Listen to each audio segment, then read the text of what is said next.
నన్నెవరూ అర్థం చేసుకోవట్లేదన్నయ్య. నాకు సాత్విక్ కావాలన్నయ్య. ఐశ్వర్య సపోర్ట్ తో వాడు బాగా రెచ్చిపోతున్నాడు. రెచ్చిపో నువ్వు. ఎంతవరకు? మీనాక్షి ప్రేమని చంపేసి శ్రావంతో పెళ్లి జరిగేంత వరకు. అక్క, ఇప్పుడు మనం మీనాక్షి ప్రేమని చంపే పని చేయాలి. అలాగే చంపేద్దాం. నాకు వదిలేసావుగా, నేను చూసుకుంటాను.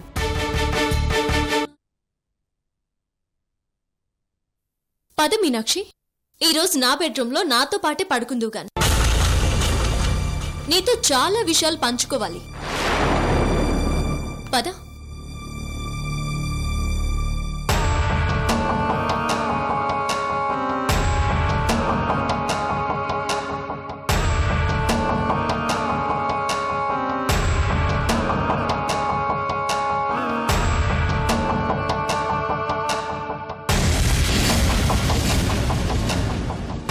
శ్రీకర్, నేను కూడా మన ఇంటికి వచ్చేస్తాను.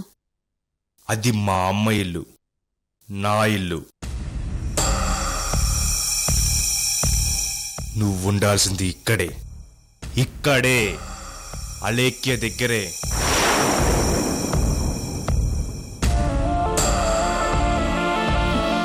నేనేం పాపం చేశానని శ్రీకర్ మీ ఇంట్లో ఉండడానికి ఒప్పుకోవట్లేదు?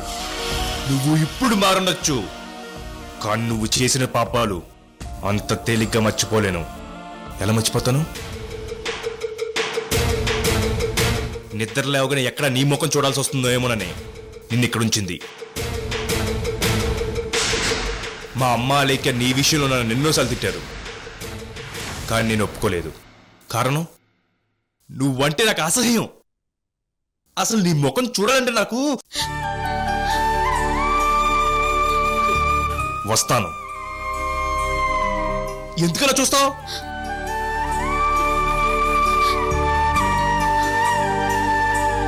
ఇక్కడ నీకు ఎటువంటి లోటు జరగదు. అలేఖ్య నీకు చెల్లెలు, ఒక రకంగా చెల్లెల కంటే ఎక్కువ. ట్యాగూర్ గారి రక్తం పంచుకు పుట్టిన కూతురు నువ్వైతే, దైవ సాక్షిగా దత్తత తీసుకున్న కూతురు అలేఖ్య.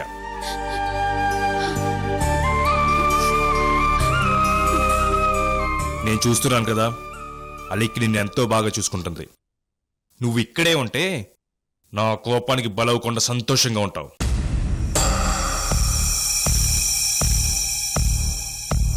చూడు, నువ్వు చేసిన పాపాలను తేలిగ్గా నేను మర్చిపోలేను. ఒకవేళ మర్చిపోవాలనుకున్నా దానికి చాలా టైం పడుతుంది.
నా సాత్విక్ వంటి మీద ఒక్క దెబ్బ పడినా నేను సహించను.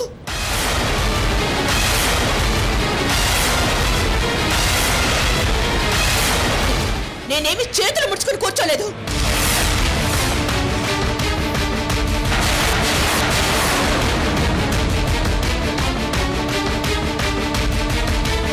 ఐశ్వర్య గారేంటి నాతో అంత ఛాలెంజ్ చేసి ఇప్పుడు ఇంత కూల్గా వచ్చారు?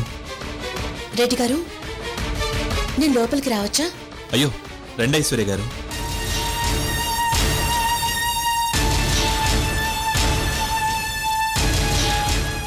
డాక్టర్ గారు బాగున్నారా? బావున్నాను ఐశ్వర్య గారు. అవును, మీరేంటి ఇక్కడ? మాది ఈ ఊరే. వీళ్ళ నాన్నగారి సాయంతోనే నేను డాక్టర్స్ చదివాను. ఇప్పుడు ఈ ఊరికి పెళ్లికి వచ్చాను. ఒకసారి రెడ్డి గారిని కలిసి వెళ్దామని వచ్చాను. ఓ అలాగా.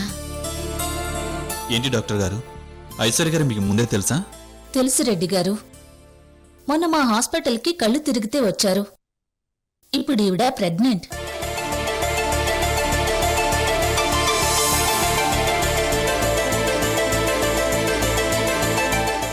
కంగ్రాట్స్ ఐశ్వర్య గారు. థ్యాంక్స్ రెడ్డి గారు. అవును ఐశ్వర్య గారు, ఇప్పుడు మీ హెల్త్ ఎలా ఉంది? నేను ఇచ్చిన మెడిసిన్స్ వాడుతున్నారా? వాడుతున్నాను డాక్టర్. సరే, నాకు టైం అయింది. వెళ్ళొస్తాను రెడ్డి గారు. ఐశ్వర్య గారు వెళ్ళొస్తాను. అలాగే. సరే అండి.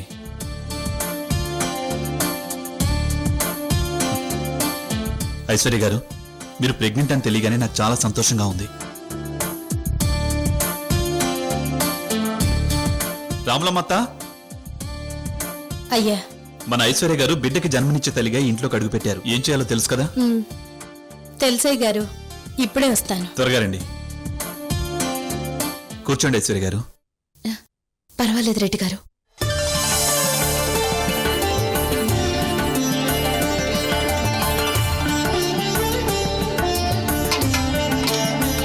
కాళ్ళు ఇందులో పెట్టండమ్మా.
అయ్యా, మీ చేతులతో ఈ పట్టు చీర, ఈ పళ్ళు ఆమెకి పెట్టండి. ఇలా ఇవ్వు.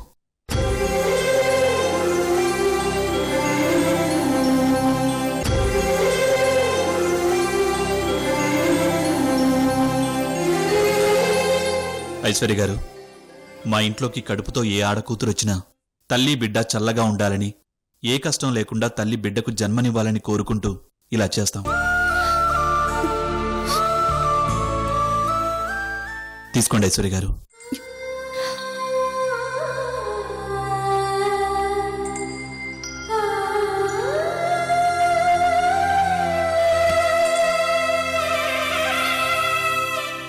రెడ్డి గారు, నన్ను ఆశీర్వదించండి.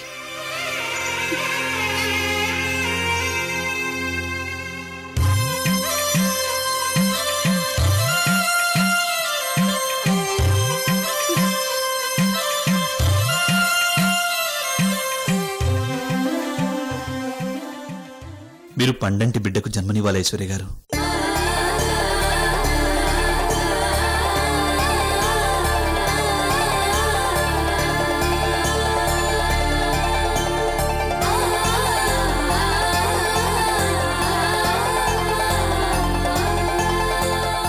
చూడైశ్వర్య, ఇక నుంచి నువ్వే కాదు, నీ కడుపులో ఉన్న నీ బిడ్డ కూడా మాకు శత్రువే.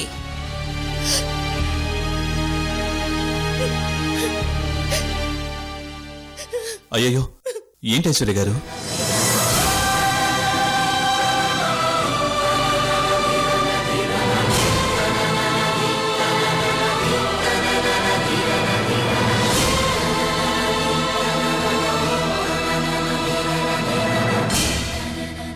ఏ జగదీశ్వర్ రెడ్డి, ఎవ్వరు అడ్డొస్తారో చూస్తాను. ఏంటి ఐశ్వర్య గారు, ఆ కన్నీళ్ళేంటి?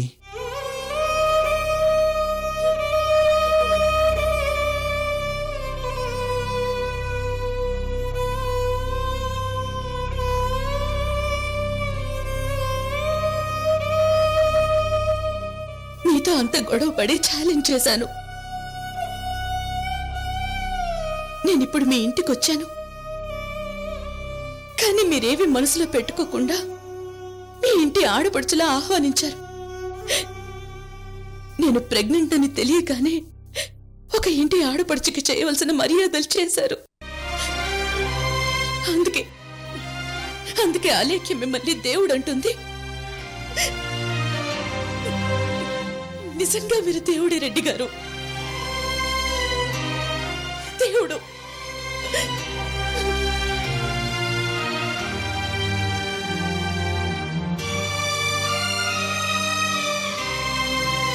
అయ్యయ్యో, అంత మాట అనకండి ఐశ్వర్య గారు. ఇది మా ఇంటి సంప్రదాయం, ధర్మం. అదే మేము పాటించాం. లేదు రెడ్డి గారు, ఏ అమ్మాయి అయినా ప్రెగ్నెంట్ గా ఉన్నప్పుడు పుట్టింటి నుంచి ఇలాంటి మర్యాదలే కోరుకుంటుంది. నేను ఈ మర్యాదల్ని నా జీవితంలో మర్చిపోలేను రెడ్డి గారు.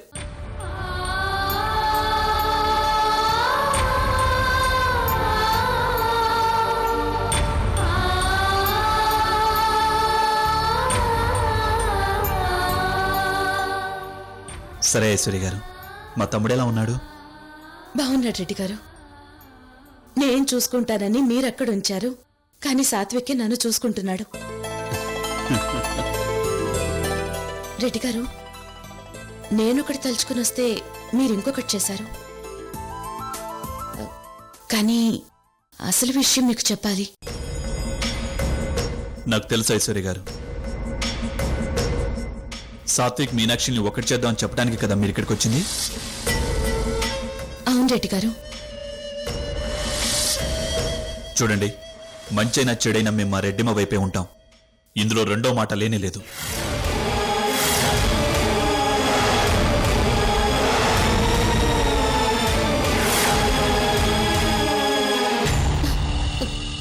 అది కాదు రెడ్డి గారు, సాత్విక్ మీకు తమ్ముడే కావచ్చు, కానీ నాకంతకంటే ఎక్కువయ్యాడు.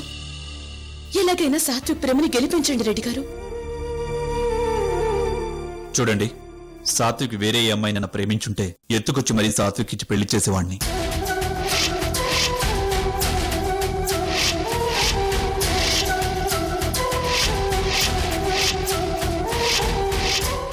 అంటే మీరు సాత్విక్ ప్రేమలో నిజాయితీని యాక్సెప్ట్ చేస్తున్నారు, కానీ అలేఖ్య మూలంగానే ఒప్పుకోవడం లేదు, అంతే కదూ?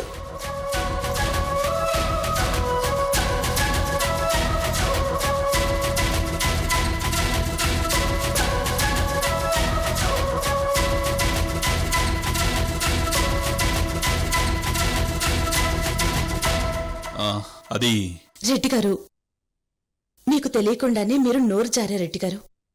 మీ తమ్ముడి ప్రేమ మీద మీకెంత అభిమానం ఉందో మీ మనసే బయటపెట్టింది.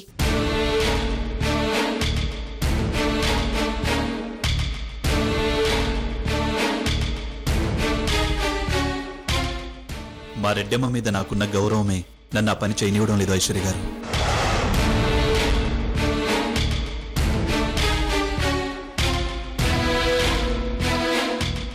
రెడ్డమ్మకి ఏ సమస్య వచ్చినా అది మా సమస్య అనుకోవడం మా సంప్రదాయం అలవాటుగా మారిపోయింది ఐశ్వర్య గారు. ఈ సంప్రదాయం నుంచి మేము బయటికి రాలేం. సరే, మీకు మీ రెడ్డమ్మ మీద గౌరవం ఉంది, నేను కాదనడం లేదు. కానీ ఇందులో మాత్రం ఇన్వాల్వ్ అవ్వకండి, చాలు. మీరంతా మీ రెడ్డమ్మకి సపోర్ట్గా వస్తుంటే నేనెలా సాత్విక్ ప్రేమను గెలిపించగలను?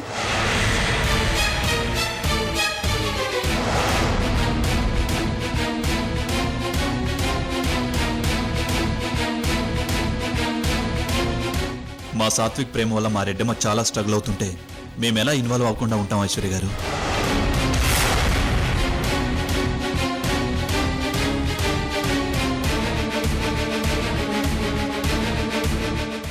అయితే నన్ను మీ ఇంటికొచ్చిన ఆడపడుచులాగా వీడితోనే పంపుతారా? నాకు కావాల్సిన మాటను మీరివ్వరా రెడ్డి గారు?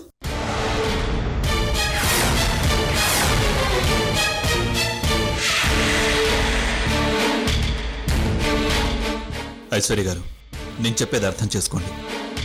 నేను చచ్చే వరకు నేను రెడ్డమ్మ మనిషిని. ఈ విషయంలో ఎవరు చెప్పినా తిరుగులేదు. అంటే ఈ ఆడపడుచుని అసంతృప్తిగానే పంపిస్తారా?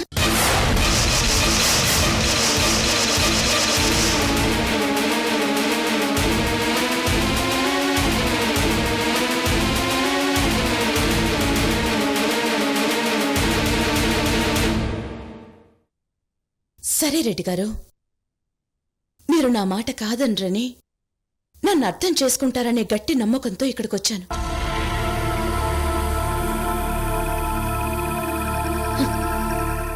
కానీ నా కోరిక నెరవేరలేదు. నేను మిమ్మల్ని ఎక్కువగా ఇబ్బంది పెట్టుంటే నన్ను క్షమించండి.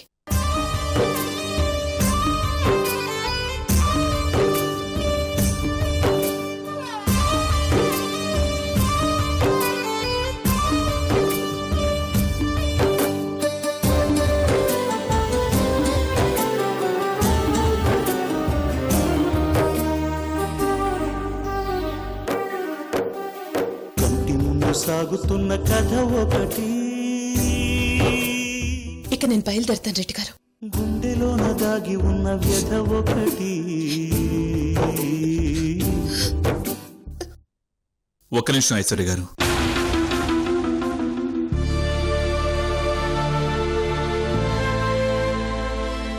మా ఇంటికి ఎవరైనా కన్నీళ్లతో వస్తే కంటి నిండా ఆనందంతో పంపటం మాకు అలవాటు. కానీ మీరు కంటి నిండా ఆనందంతో వచ్చి కన్నీళ్లతో తిరిగి వెళ్తున్నారు. అది నేను తట్టుకోలేకపోతున్నాను.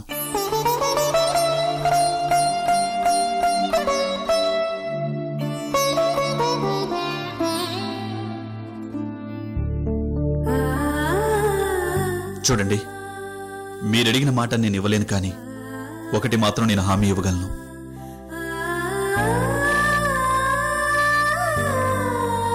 నేను రెడ్డమ్మకి సపోర్ట్గా ఉంటూ రెడ్డమ్మ మాటని నిలబెట్టే ప్రయత్నంలో నా వల్ల మీకు ఎటువంటి ప్రమాదం జరగదు.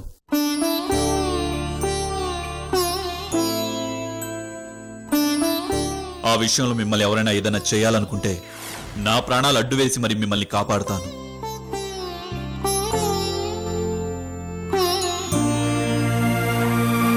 నా ఇంటికి కడుపుతో వచ్చిన ఆడపడుచు మళ్లీ బిడ్డతో తిరిగి రావాలి. మధ్యలో ఎవరైనా ఏమన్నా చేయాలనుకున్నా అది నేను చెయ్యనివ్వను.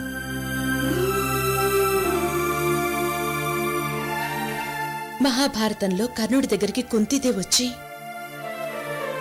నీ తమ్ముళ్ళని చంపనని నాకు మాటివ్వని కుంతీదేవి అడిగితే అర్జునుణ్ణి తప్ప మిగిలిన నలుగురికి నా నుంచి ఎటువంటి ఆపద ఉండదని మాటిచ్చి కొంతవరకు సంతృప్తిగానే తన తల్లిని పంపించాడు. ఇప్పుడు మీరు కూడా నన్ను అలాగే పంపుతున్నారు రెడ్డి గారు.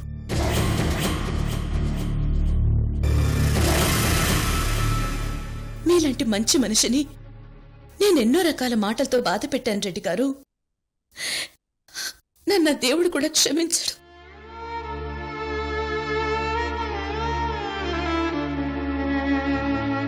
అయ్యో అవేమీ మనసులో పెట్టుకోకండి ఐశ్వర్య గారు. మీరు మా ఇంటి నుంచి సంతోషంగా వెళ్ళడమే నాకు కావాలి.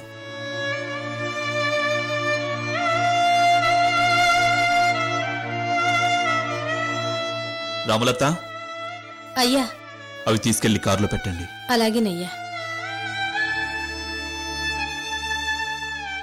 ఐశ్వర్య గారు పదండి.